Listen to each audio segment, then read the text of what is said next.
The dust stirred beneath Catherine Summers' boots as she stared at the empty porch swing where her children had played just days before. The year was 1878, and the Arizona Territory sun beat down mercilessly on her homestead outside Apache Junction, scorching the earth and her broken heart alike. 3 days had passed since men from the territorial government had come with papers she couldn't read and words she couldn't fight, loading her screaming children into a wagon bound for Phoenix. "Mama, don't let them take us." 7-year-old Thomas had screamed, reaching out small arms while his sister Emma, only 5, sobbed uncontrollably beside him. Catherine's hands trembled as she gathered the few belongings scattered across the porch, a small wooden horse Thomas had carved with his father before the typhoid had taken him last winter. Emma's rag doll with one button eye missing. Widow at 26 with 2 small children, a failing farm, and now this children taken on claims of unsuitable living conditions and inability to provide proper care. She stumbled into the small house, its emptiness echoing with phantom laughter. Collapsing at the rough-hewn table, Catherine buried her face in her hands. Grief had become her constant companion since her husband's death, but this was something altogether different. A hollow, desperate rage that burned in her chest alongside the crushing weight of failure. A sharp knock at the door startled her. Catherine quickly wiped her tears, smoothing down her faded dress as she rose. Few visitors came to her remote homestead, especially now. The man standing on her porch was tall and weathered, hat in hand, the desert sun silhouetting his frame. Dust covered his riding clothes, and the gun at his hip spoke of the dangers of travel through Apache territory. "Mrs. Summers." His voice was deep, a low rumble that seemed to fit his rugged appearance. "Yes," she replied cautiously. "Name's Dawson Cooper." "I'm sorry to intrude, madam, but I heard in town about your situation. I was hoping I might be of some assistance." Catherine studied him, wariness in her eyes. "What business is my situation to you, Mr. Cooper?" His blue eyes met hers directly. "My sister lost her children to the state up in Colorado Territory 3 years back. Never saw them again. No one should suffer that fate, Mrs. Summers. I appreciate your concern, but unless you can bring territorial officials to their senses, I don't see how you can help." Her voice cracked despite her efforts to remain composed. Dawson Cooper's expression hardened. "Madam, I've seen what happens in those territorial orphanages. Children sent to work houses, separated from their siblings, adopted out to families who need extra hands for labor." He paused, seeming to measure his next words carefully. "I know people who might be able to help you navigate the legal matters, but time is short." Catherine's heart quickened. "You mean there's a way to get them back?" "There might be, but you'd need to fight and fight hard." For the first time in days, a flicker of hope kindled in Catherine's chest. "Mr. Cooper, I would move mountains with my bare hands to bring my children home." A small smile crossed his face. "Then we better get started, Mrs. Summers, and please call me Dawson." As the sun set over the distant mountains, painting the desert in gold and crimson, Catherine packed a small bag for the journey to Phoenix. Dawson waited outside, readying their horses. She paused at the door, looking back at the empty house. Thomas and Emma's beds were neatly made, waiting for their return. She would not come back without them. "I've arranged for my friend to look after your livestock," Dawson said as she emerged. "Old Jake's a good man. Your chickens and that stubborn milk cow will be fine until you return." "Thank you," Catherine said, surprised by his thoroughness. "I don't know how I can repay your kindness." "Just doing what's right, madam." He helped her mount the sturdy mare he'd brought for her. "We'll ride through the night. It's cooler and we'll make better time." The desert transformed under moonlight, the brutal heat giving way to a chill that seeped through Catherine's shawl. They rode in companionable silence, the rhythmic sound of hooves against packed earth the only conversation for miles. "May I ask what happened?" Dawson finally spoke as they stopped to water the horses at a small stream. "To your husband, I mean." Catherine's throat tightened. "Typhoid, last winter, hit the whole county hard." Dawson nodded solemnly. "I'm sorry for your loss." "The farm was struggling even before James died," she continued, surprising herself with her candor. "The drought's been hard, but we were managing. The children never went hungry, they were loved." Her voice broke on the last word. "The territorial government's been taking children from homesteads all across the frontier," Dawson said grimly. "They claim it's for their welfare, but there's more to it. Some say it's to civilize the West, make it more like the East. Others say there's money changing hands, orphanages paid by the head." Catherine felt sick at the thought. "How do you know all this?" Dawson's eyes grew distant. "After my sister lost her children, I started asking questions, dangerous questions, made some enemies but also found allies." He looked directly at her. "There's a network of people, lawyers, judges, even some inside the orphanages themselves who believe families should stay together when possible.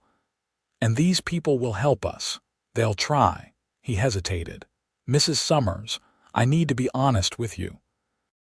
This won't be easy. The territorial judges have broad authority. Your status as a widow working a struggling farm doesn't help your case." Catherine straightened her back. "I may be poor, Mr. Cooper, but my children were happy and cared for. I taught them their letters myself. Thomas can recite poems by heart. Emma knows all her numbers." Pride crept into her voice despite her exhaustion. Dawson smiled, a genuine warmth reaching his eyes. "Then we'll make sure the judge knows that too." They reached Phoenix by mid-morning the next day. The territorial capital was a far cry from the grand cities of the East, but to Catherine's eyes accustomed to the isolation of her homestead, it seemed vast and overwhelming. Dust-covered streets bustled with commerce, saloons and mercantiles doing brisk business despite the hour. "We'll find rooms at the Frontier Hotel," Dawson said, guiding his horse through the crowded street. "It's clean and the owner's sympathetic to our cause." Catherine nodded, too overwhelmed to speak. Every passing child made her heart clench, their small figures reminding her painfully of Thomas and Emma. The Frontier Hotel was modest but well-maintained. The owner, a stout woman named Mrs. Hollister, greeted Dawson like an old friend. "Back again, Cooper. Another rescue mission." Her shrewd eyes assessed Catherine. "This the mother, Catherine Summers," Dawson introduced. "Mrs. Hollister has helped others in your situation." The woman nodded briskly. "Got 2 rooms ready, back of the house, quiet like, no one'll bother you there." She lowered her voice. "The children are at the territorial home for orphans on Oak Street. Delivered there 3 days past." Relief flooded Catherine. "They're here, in Phoenix. Are they well? Together?" "Together, far as I know. My girl works in the kitchens there. Says they're keeping to themselves, but healthy enough." Catherine's legs nearly buckled with relief. Dawson's strong hand steadied her elbow. "When can we see them?" she asked. Mrs. Hollister exchanged a look with Dawson. "That's the tricky part, dear. Visitation is restricted to Sundays and only for family members whose rights haven't been terminated." "Have mine been?" Catherine's voice rose in panic. "Not yet," Dawson answered. "The process takes time. There'll be a hearing before the territorial judge. That's our opportunity." "When?" "Day after tomorrow," Mrs. Hollister said. "Judge Patterson's court, 9 o'clock. "So soon?" Catherine looked between them. "That's good," Dawson assured her. "Less time for the children to be settled into the system." Mrs. Hollister, who's representing the territory. The innkeeper's face darkened. Gerald Whitcomb, Dawson cursed under his breath. Sorry, madam, he apologized to Catherine. Whitcomb's known for pushing for permanent removal. He believes frontier families are unfit by nature. Catherine's hands clenched into fists. He's never met my children. He's never seen our home. That won't matter to him, Mrs. Hollister said bluntly. But you've got an advantage many don't. Mr. Cooper here knows the system, and you can read and write yes. Yes, of course. Good, many can't. That's used against them. She handed Catherine a key. Room 4. Rest now. You'll need your strength. In the privacy of her small room, Catherine finally allowed herself to weep for her children, for her husband, for the injustice of it all. When the tears subsided, she washed her face with cold water from the basin, studying her reflection in the small mirror above it. Grief and hard work had etched lines around her eyes, and her once vibrant auburn hair now held strands of premature gray. Would the judge see a capable mother or merely a worn-down widow? A soft knock interrupted her thoughts. Mrs. Summers, I've brought some papers for you to review. Dawson's voice came through the door. She opened it to find him holding a stack of documents, his expression serious. These are similar to what you'll face in court, he explained as they sat at the small table by the window. Territorial custody claims, character evaluations, property assessments. Catherine scanned the dense legal language, her stomach knotting with each paragraph. They make it sound as if I'm completely destitute and incompetent. That's their tactic, Dawson confirmed.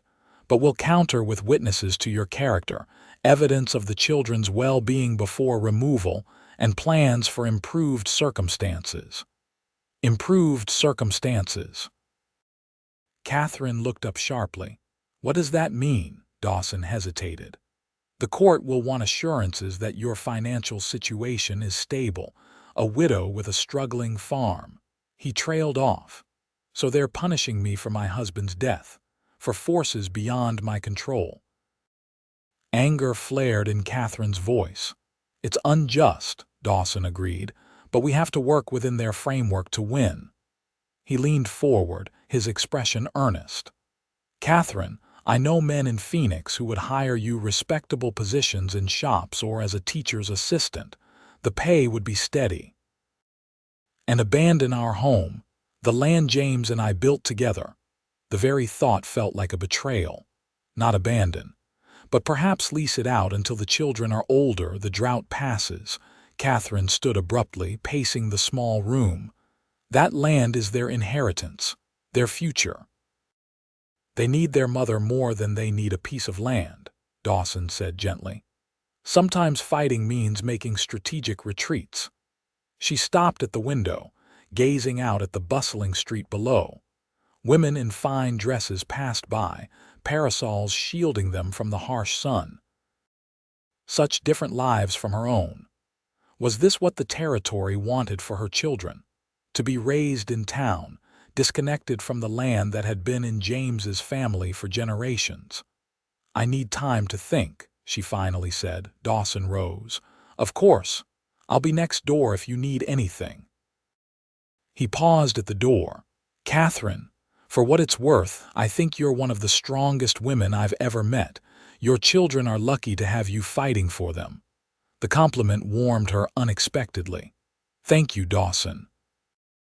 After he left, Catherine opened her small bag, withdrawing the few treasures she'd brought: Thomas's wooden horse, Emma's doll, and a daguerreotype of the 4 of them taken in happier times. James stood proud beside her, his hand on her shoulder, the children smiling in front. I'll bring them home, she whispered to her husband's image. Whatever it takes. The next day was a whirlwind of preparation. Dawson introduced Catherine to Abigail Foster, a formidable woman who had once been a lawyer's assistant in Boston before moving west with her husband. The law doesn't formally recognize women advocates, Abigail explained as they strategized in a back room of her husband's print shop. but I'll prepare all the documents and advise you both on procedure. Judge Patterson is fair, unlike some, but he's meticulous about proper form. Catherine struggled to absorb the legal terminology and procedures. How do these men sleep at night, tearing children from their mothers based on papers and procedures? Abigail's stern face softened slightly. Many truly believe they're doing what's best for the children. The East has different notions of proper upbringing. They see frontier life as harsh, primitive. It is harsh, Catherine acknowledged, but Thomas and Emma are learning resilience, connection to the land. Things those Eastern children with their fine clothes and delicate manners will never understand. That's what we'll emphasize, Dawson said. Not just that you can provide for their physical needs, but that your home offers unique benefits to their character development. Throughout the day, Dawson arranged for Catherine to meet several people who promised to testify to her character, the traveling minister who had stopped at her homestead twice yearly, a merchant who had traded with James for years, even the schoolteacher from the nearest settlement who had examined the children's progress in their studies.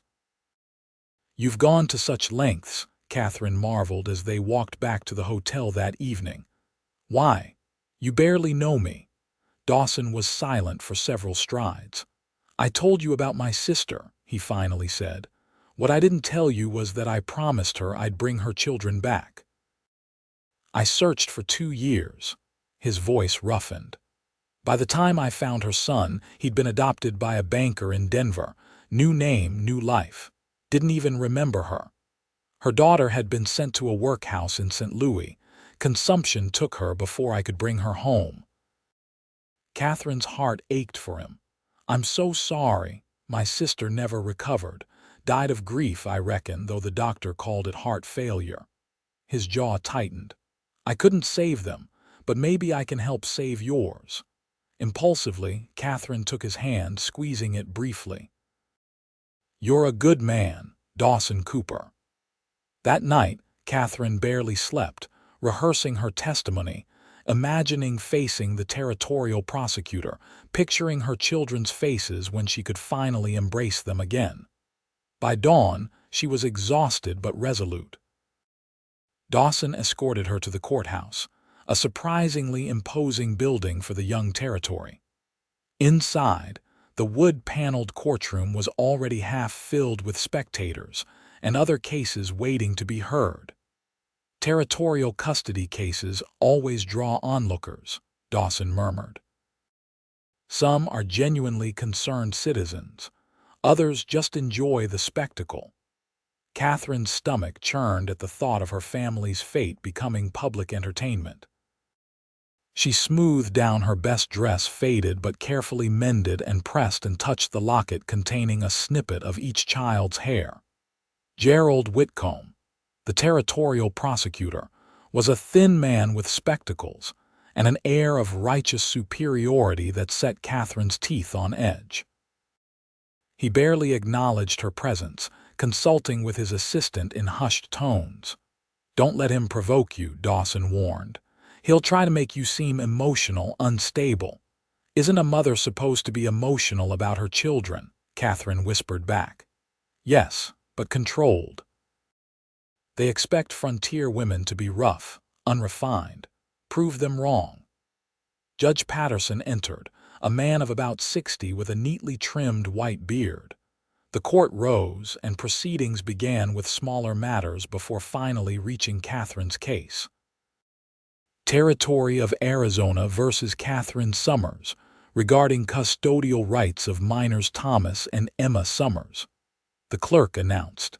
Catherine's heart pounded as she approached the front with Dawson at her side. Though he couldn't formally represent her, his presence steadied her as she faced the judge. "Mrs. Summers," Judge Patterson greeted her, not unkindly. "You understand the territory has removed your children on grounds of insufficient means of support and unsuitable living conditions." "I do, Your Honor, though I strongly dispute these claims," Catherine replied, keeping her voice measured despite her racing pulse. "Mr. Whitcomb, present the territory's case," the judge directed. The prosecutor rose, adjusting his spectacles. "Your Honor, the territory alleges that following the death of her husband, Mrs. Summers has been unable to maintain a proper household for minor children. The farm produces insufficient income, the dwelling is in disrepair, and the children lack access to proper education and social development." He proceeded to present affidavits from the territorial agent who had taken the children, emphasizing the isolation of the homestead, the poor harvest prospects, and Catherine's status as a woman alone. "Furthermore," Whitcomb continued, "there is no male figure in the household to provide discipline and guidance for the boy, Thomas, who is approaching an age where maternal influence alone is insufficient." Catherine's nails dug into her palms at this, but she remembered Dawson's advice and maintained her composure. When Whitcomb finished, Judge Patterson turned to her. "Mrs. Summers, you may present your response." Catherine stood, her voice initially trembling but growing stronger as she spoke.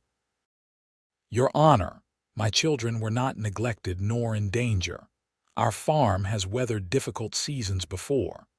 We have food, shelter, and most importantly, love and stability. Thomas and Emma are well educated. I taught them myself, having completed schooling in Missouri before coming west. They can read, write, and cipher beyond many children their age in formal schools." She presented letters from the traveling minister and school teacher attesting to the children's education and character. The merchant spoke about James's foresight in storing provisions, and how Catherine had maintained careful management of resources after his death. "As for male influence," she continued, fighting to keep bitterness from her voice, "my son has the memory of a good father and the guidance of respected men in our community. Taking children from their mother simply because death has made her a widow seems a cruel punishment for both the children and the woman who loves them most in this world." Throughout her testimony, Catherine was acutely aware of Dawson's steady presence behind her. When she faltered describing the children's distress at being taken, his subtle nod encouraged her forward. Whitcomb's cross-examination was brutal.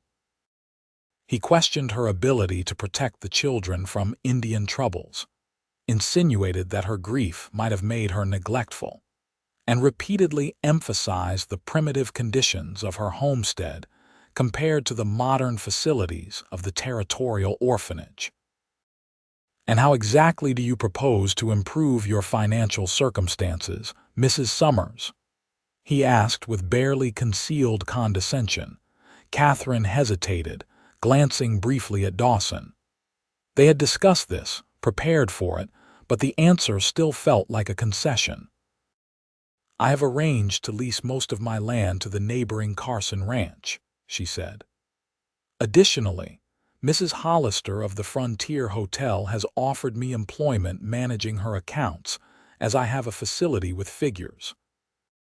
These arrangements would provide stable income while allowing me to maintain our home." Whitcomb pounced. "So you admit your current situation is insufficient?" Catherine lifted her chin. "I admit that I am willing to adapt for my children's benefit, as any good mother would. That is not the same as being unfit." When both sides had finished, Judge Patterson studied his notes for what felt like an eternity. Catherine's legs trembled with the effort of standing still, waiting for the words that would determine her family's fate. "This court takes the welfare of children most seriously," he finally began. "The territory has a duty to protect its youngest citizens. However, that duty must be balanced against the natural bonds of family, which should not be severed without compelling cause." Catherine held her breath. "I find that, while Mrs. Summers' circumstances are indeed challenging, the territory has not demonstrated that they rise to the level requiring permanent removal of the children. However, he raised a finger as Catherine's heart soared. I am not convinced that immediate return to the isolated homestead is in the children's best interest.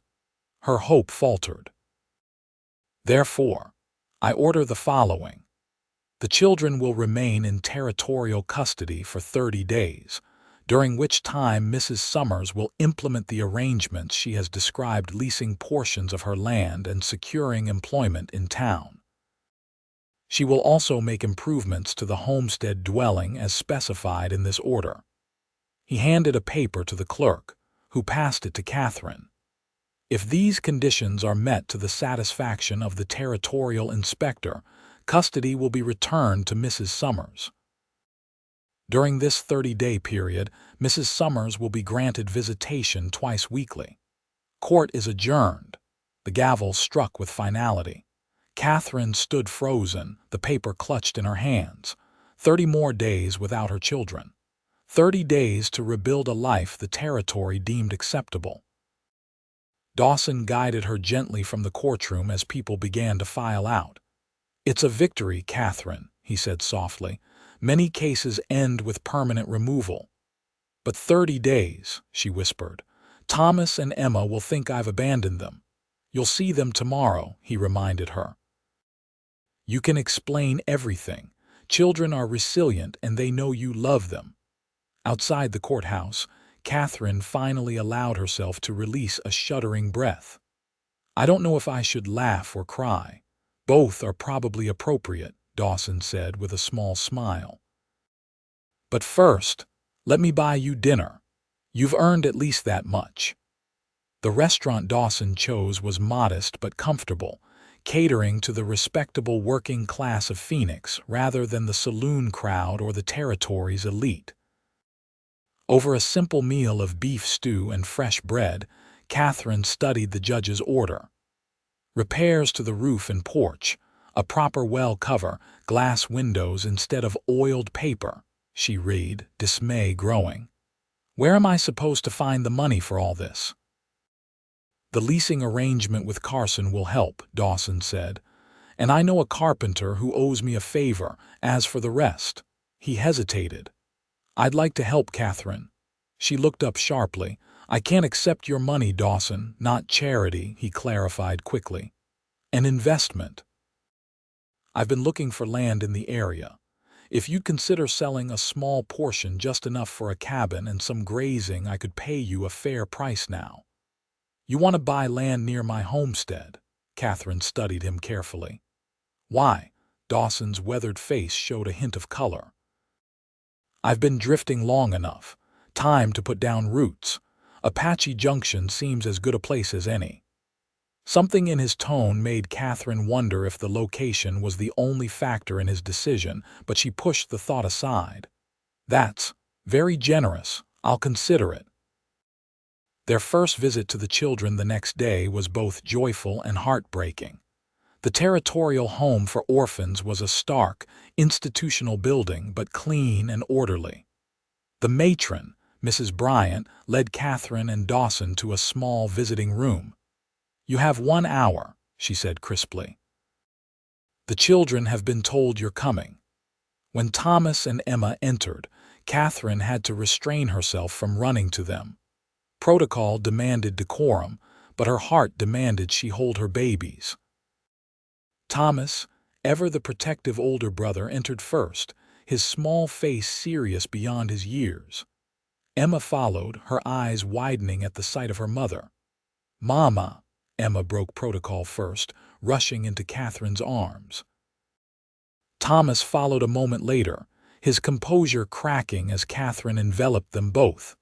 My darlings, I've missed you so much, Catherine whispered against their hair, breathing in their familiar scents now mixed with harsh soap. Are we going home now? Thomas asked, pulling back to look at her face. Catherine swallowed hard. Not today, sweetheart, but soon. The judge says 30 days, and I'm doing everything he asked. 30 days is forever, Emma said, lower lip trembling. It will pass quickly, Catherine promised, though she didn't believe it herself. And I can visit twice every week. Who's he? Thomas asked, eyeing Dawson warily. "This is Mr. Cooper," Catherine explained. "He's been helping me fight to bring you home." Dawson crouched to the children's level, his usually imposing figure softening. "Your mother is the bravest woman I've ever met," he told them. "She stood up to important men in court yesterday and told them what a good mother she is." "We know that already," Thomas said, but his wariness eased slightly. The hour passed too quickly, filled with reassurances and news of home. The children were being treated well enough, though Emma complained about the bland food and Thomas missed the freedom to explore outdoors. "Mrs. Bryant makes us sit still for hours," Emma confided. "And the big boys are mean to Thomas." Catherine's heart clenched, but Dawson spoke before she could. "Thomas, my father taught me that when bigger boys try to push you around, the trick isn't to fight them but to make them respect you." "Know any good stories or riddles?" Thomas nodded cautiously. "Boys who can tell a good story always find friends," Dawson said. "Try it. Might make the days pass faster." When the matron returned to end their visit, the parting was painful. Catherine promised to return in 3 days. Bringing small gifts, the matron had approved a new button for Emma's doll left at home, and a book of adventure tales for Thomas. Outside the orphanage, Catherine struggled to maintain her composure. "They're so subdued," she said as they walked back toward the hotel. "Thomas especially. He used to talk non-stop about his discoveries, the insects and plants he found. And Emma didn't laugh once. Institutional life does that," Dawson said grimly. "All the more reason to get them home as quickly as possible." The next weeks passed in a blur of activity. Catherine divided her time between Phoenix working at the hotel, visiting the children, and Apache Junction, where she threw herself into the required improvements to the homestead. True to his word, Dawson brought his carpenter friend, who replaced the sagging porch and repaired the roof. Catherine negotiated the land lease with Carson, and after careful consideration, sold Dawson 5 acres on the eastern edge of her property, enough for the small cabin he planned, yet far enough from her home to maintain privacy. "Planning to raise cattle?" she asked as they marked the boundaries one evening. "A few," he said. "Mostly I'm thinking of horses. I've always had a way with them." "A horse breeder," Catherine nodded, impressed. "That's a good business in these parts." Dawson smiled, watching as the sunset painted the desert in fiery hues. "It's a fine piece of land, Catherine. I can see why you fight so hard to keep it." "It's not just the land," she said softly. "It's what it represents. Freedom. Independence. James and I came west with nothing but dreams and determination. Everything we built together." She gestured to the house in the distance. "Every board in that house we placed side by side, the orchard we planted together, the future we planned." "You loved him very much," Dawson observed, his expression unreadable. "I did." Catherine's throat tightened. "Still do in a way, but lately." She hesitated, surprised by the direction of her thoughts. "Lately I've realized that honoring his memory doesn't mean living in it. James would want me to build a new future, for the children and for myself." Their eyes met, and something passed between them: understanding, possibility, connection. For the first time since James's death, Catherine felt a flutter of awareness, a reminder that she was not just a mother and widow, but a woman still capable of feeling. The moment broke when their ranch hand called from the house, announcing dinner was ready. But something had shifted, a door opening to possibilities Catherine had thought forever closed. The children's twice-weekly visits became the anchor of Catherine's life. Each time, she saw small improvements in their spirits. Thomas had indeed found that his knack for storytelling earned him respect among the other boys.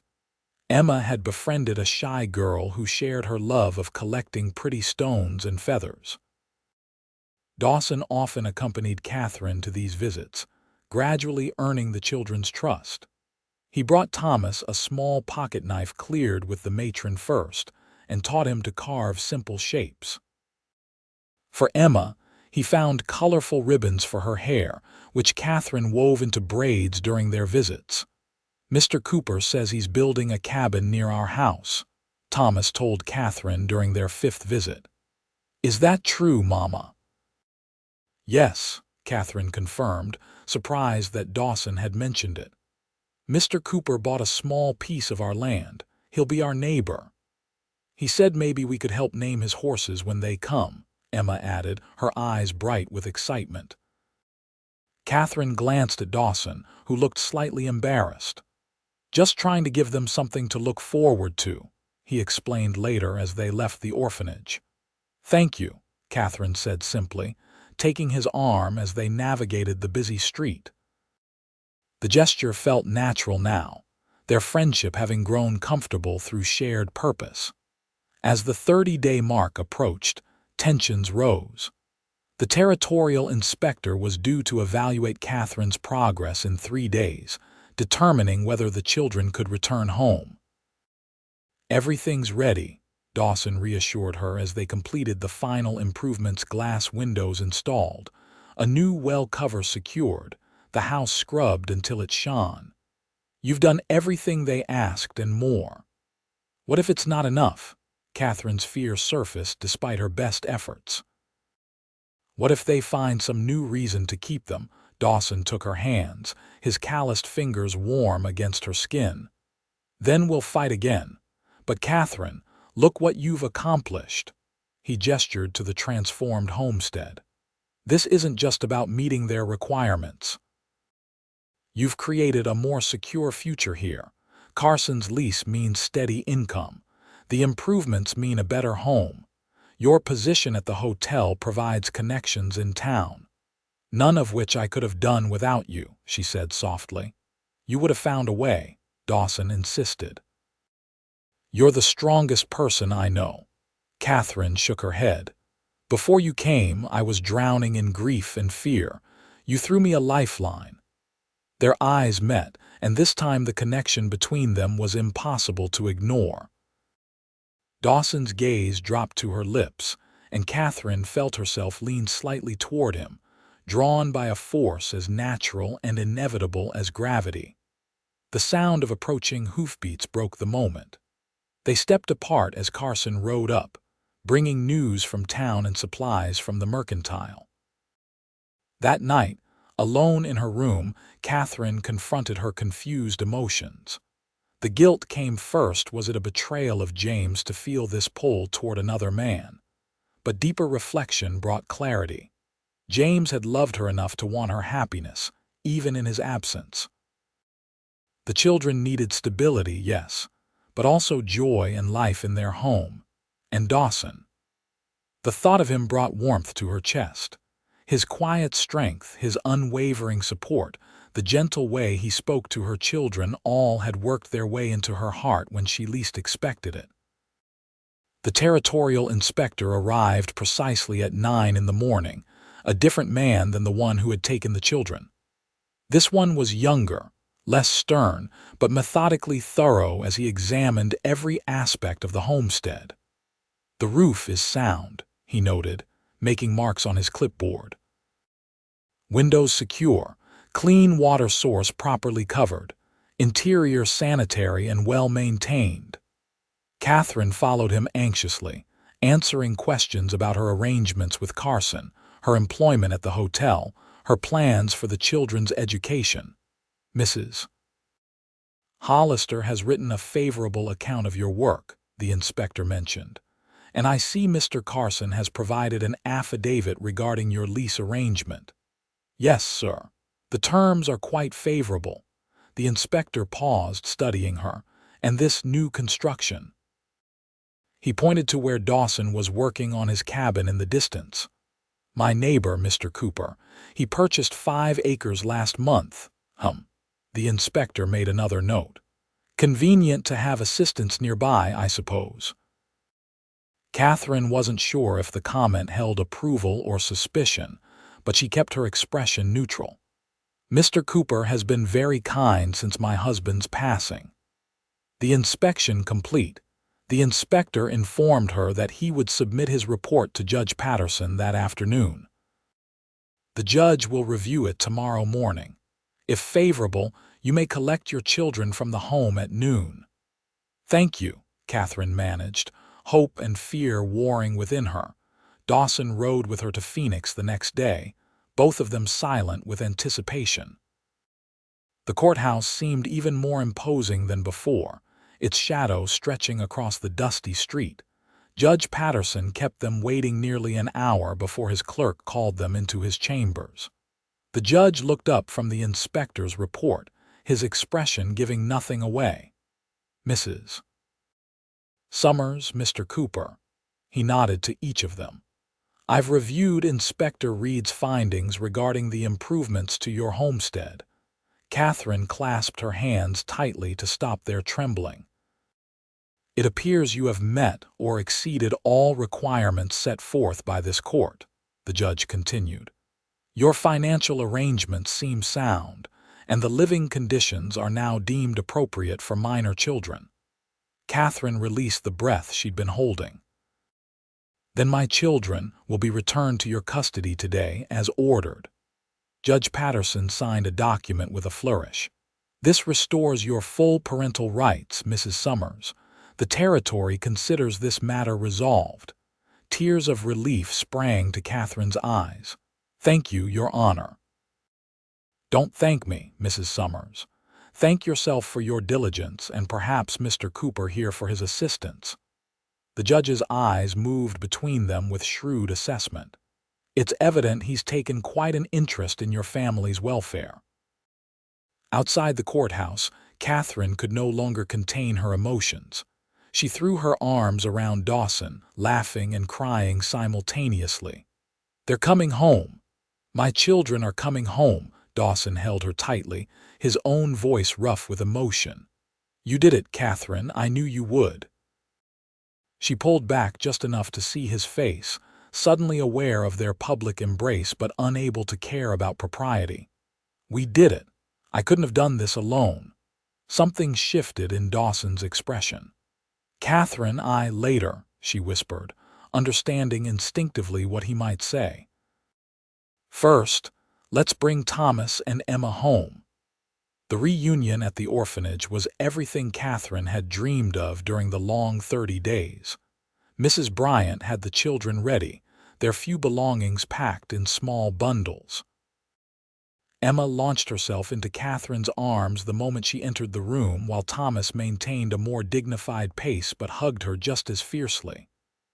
We're going home, Thomas confirmed, his small face serious. For good, Catherine promised. Everything's ready. Your beds are made, your toys are waiting. And Mr. Cooper's horses? Emma asked eagerly, looking to Dawson. He laughed, ruffling her hair. Not yet, little one, but soon, and you'll be the first to help name them. The journey back to Apache Junction was filled with the children's excited chatter, questions about the farm, stories about their time at the home. Catherine drank in their voices, the sight of them riding beside her, the knowledge that each mile brought them closer to the life they should never have lost. Home looked different through the children's eyes. They marveled at the glass windows, the repaired porch, the new furniture Dawson had helped Catherine acquire.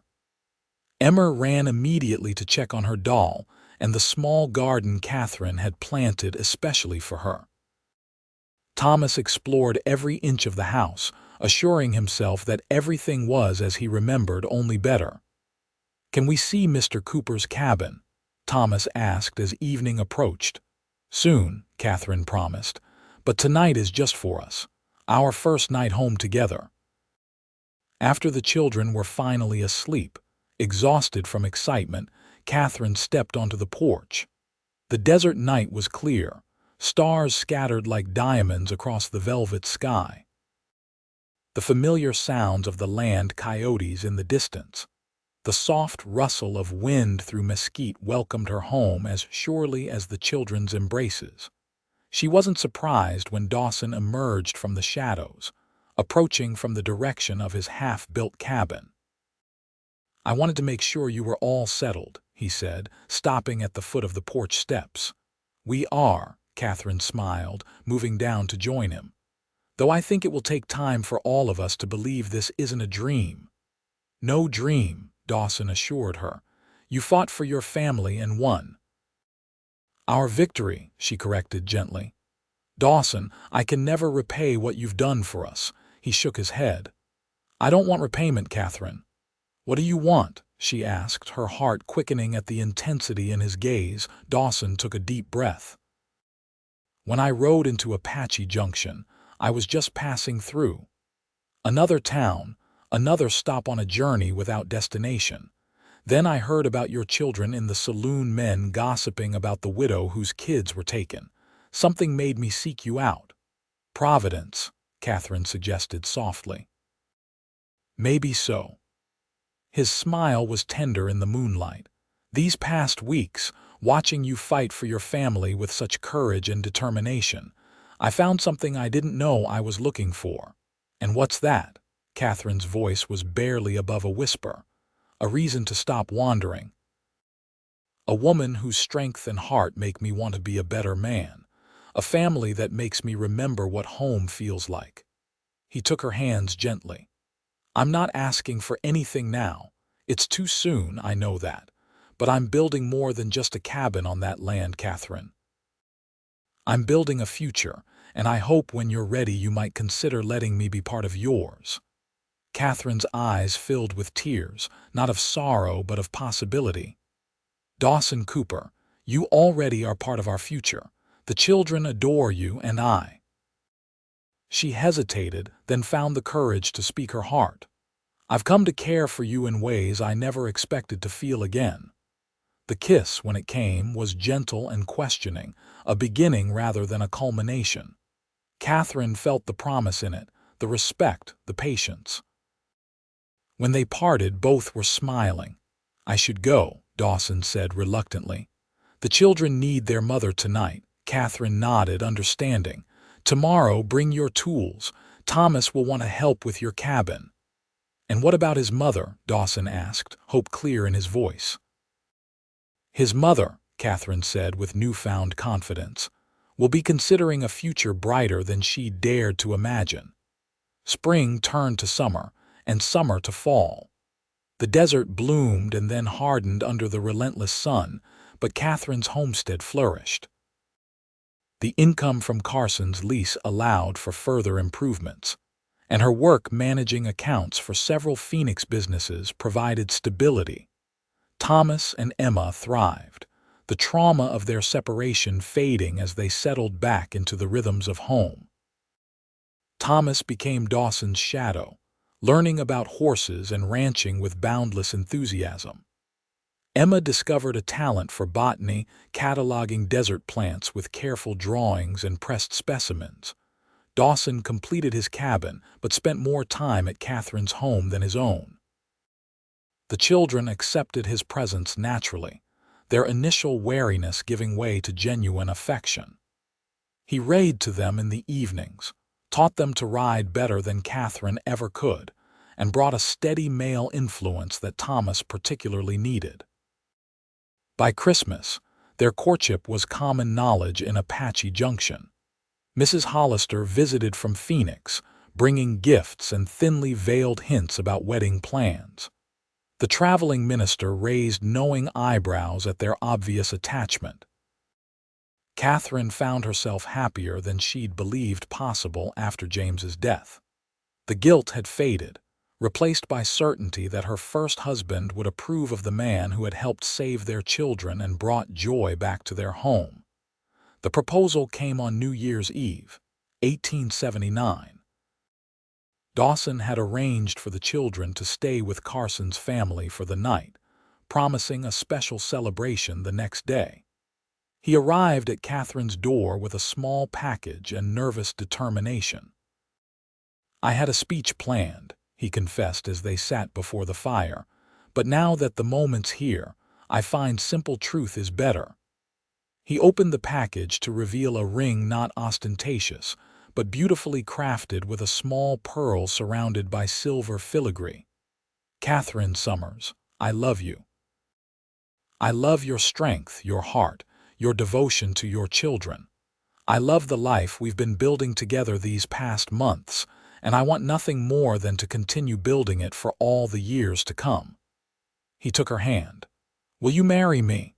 Catherine's answer was immediate and certain. Yes. With all my heart, yes. They were married in April 1880 with the desert in bloom around them. The ceremony was held on the land between their properties, symbolically joining the two homesteads as they joined their lives. Thomas stood proudly as Dawson's best man, while Emma scattered wildflowers along the path. Judge Patterson came from Phoenix for the occasion, telling anyone who would listen how he'd known from the courthouse days that these two belonged together. Mrs. Hollister wept openly, taking credit for hosting their first dinner together. Even territorial officials who had once questioned Catherine's fitness as a mother now congratulated the new family. Catherine wore a simple cream dress with desert flowers in her hair.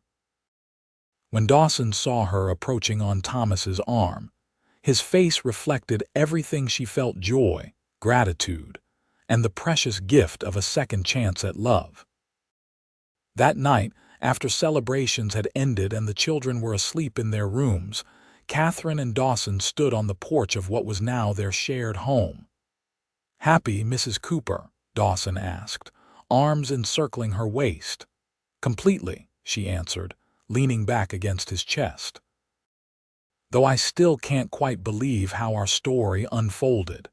If my children hadn't been taken, we would have found each other some other way," Dawson said with certainty. "Some things are meant to be." Catherine turned in his arms to face him. "I've been thinking about your sister. About what you did for her and then for me." Dawson's expression softened. "She would have loved you, Catherine, and these children of ours." "I was thinking we might plant a tree for her," Catherine suggested, "in the orchard, something beautiful and strong. A reminder that even from great loss, new life can grow." Dawson's eyes shone with emotion as he kissed her. "I think that's perfect." 2 years later, Catherine stood in that same orchard, watching Dawson chase Thomas, Emma, and their 1-year-old brother Daniel through the trees. The sister tree, as they called it, had grown tall and straight, providing shade for family picnics and quiet contemplation. The homestead had prospered beyond Catherine's wildest hopes. Dawson's horse breeding business had quickly gained reputation throughout the territory, while Catherine's financial acumen had turned their combined properties into a thriving operation. Thomas, now 11, was already showing talent with the horses, while 9-year-old Emma's botanical drawings had caught the attention of a naturalist from Tucson. Little Daniel, born a year after their marriage, had his father's blue eyes and his mother's determined spirit. Catherine rested her hand on her stomach, where their 4th child had just begun to make its presence known. As if sensing her thoughts, Dawson jogged over, leaving the children engaged in their game. "You should be resting," he chided gently, placing his hand over hers. "I'm perfectly well," Catherine assured him. "Just thinking about how far we've come." Dawson followed her gaze across their land: the expanded house, the thriving orchard, the corral where his prized horses grazed. Beyond stood the original cabin he'd built, now used as a guest house when friends visited from Phoenix. "Sometimes I still can't believe it," he admitted. "That day I rode into Apache Junction, I had no plans to stay, no plans for any of this." "God works in mysterious ways," Catherine said, leaning against him. "Those 30 days without my children were the hardest of my life, but without that struggle we might never have found each other." Dawson kissed her temple. "I thank him every day for bringing me to you, even if the path was difficult." Thomas called from the orchard, proudly showing off a perfect apple he'd reached from a high branch. Emma was teaching Daniel the names of wildflowers, the toddler repeating "Boo Bonnet" for bluebonnet with determined concentration. "Mama, Papa, come see." Thomas waved them over excitedly. Catherine and Dawson exchanged a smile of perfect understanding before joining their children in the dappled shade. The future stretched before them, as vast and promising as the Arizona sky, built on love that had been forged in struggle and emerged stronger for the testing.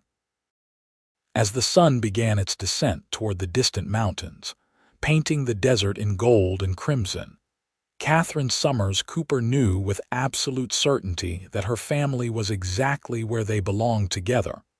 On this land, under this sky, their hearts eternally and irrevocably home.